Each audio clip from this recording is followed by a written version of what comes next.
Hey everyone, Pastor Mike here, working through some great questions that were sent to me at our most recent Question and Answer Sunday. Now, today's question is a little obscure, but I'm actually really excited to answer it. Here's the question. When the Apostle Paul wrote in the book of Galatians that God sent his son, born of a woman, was that in contrast to the Greek gods of that culture? I have to admit, I'm not an expert in Greek mythology.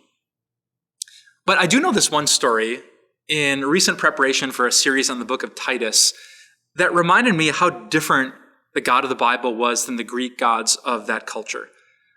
The story is about the island of Crete in the Mediterranean Sea. And according to the legends and myths of the Greek religion, here's what many people believed.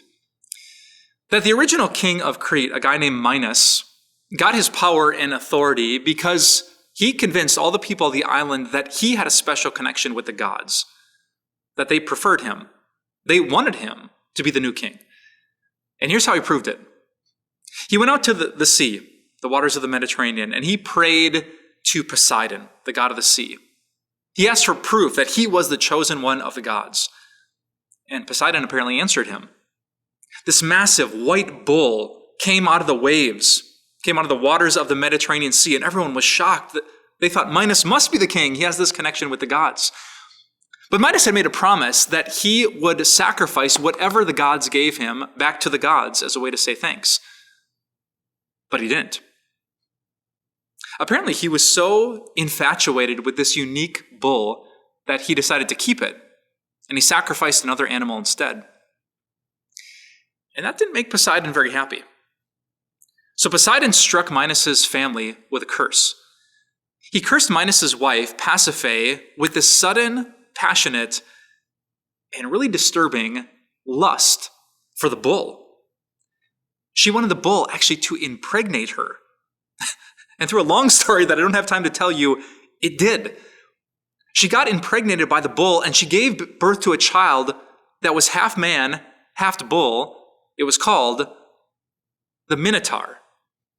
Ever heard of it? King Minos, the Minotaur was the word for bull. And we find out in the early stories that were running through Greek mythology, there were all these people who lied to each other. Minos lied to his neighbors, then he lied to Poseidon. There was deception and lies. This was just the culture. So that when you read the book of Titus in the New Testament, you find out that Cretans, those who lived on the island of Crete, are always liars. That's what they said about themselves, and that's what Paul affirmed in Titus chapter 1. Now, why am I telling you all this? Some of you might be interested in Greek mythology, but the other 99.84% of you probably are wondering what this has to do with Jesus. Well, I want to tell you that story because the question asked, what makes Jesus so different? And I want to read to you some of the opening verses of the book of Titus, written to these same people.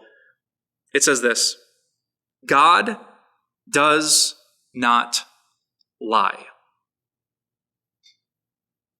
These people had grown up with spiritual powers that would lie to them, deceive them, and in turn lied to each other. But this God, as Jesus said, I'm the way and the truth and the life. This God would never deceive, never take advantage, never tell a half-truth, which is what we love about him, right? If Jesus said that he forgave you, but you weren't sure if he told the truth, could you ever know if you're forgiven? If he said, I'm never going to leave you or forsake you, I'm going to be with you always, would it give you peace if Jesus had a history of telling less than the truth?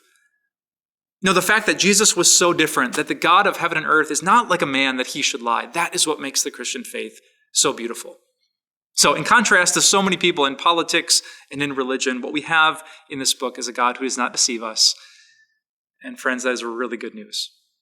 So let's rejoice today that our God is not like Poseidon or Minos or the Cretans. He's a God of truth. Have a great day.